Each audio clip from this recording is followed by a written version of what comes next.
Let's edit that first variant, or the B in our A/B test.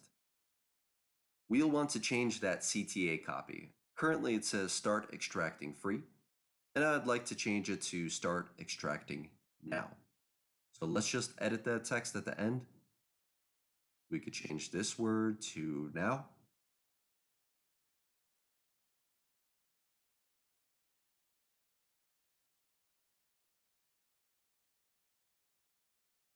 And once this is set, click Done in the bottom right corner and click Save and Done in the top right corner. And that's it.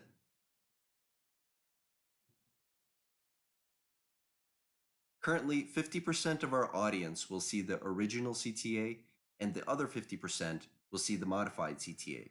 We can always add more variants. If I add a second variant, we'll see that the distribution shifts to 33%.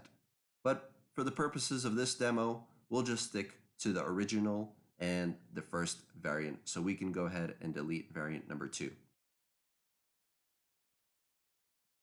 For page targeting, we'll leave the URL we set in the beginning because that's where our test will be running.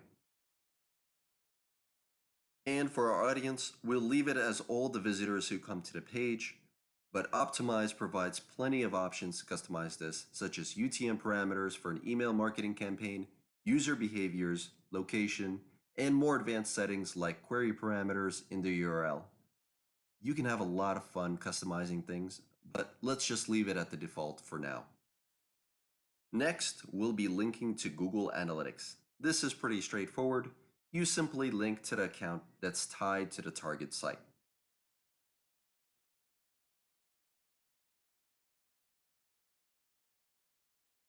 Once you've linked to the proper analytics account, you'll see the snippet of code you'll have to install on the target site.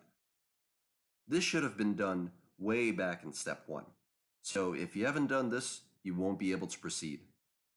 If you've already installed Analytics but haven't input the line of code that enables Optimize, you'll see an error when we run the diagnostic tool. I'll show you what that looks like in just a bit.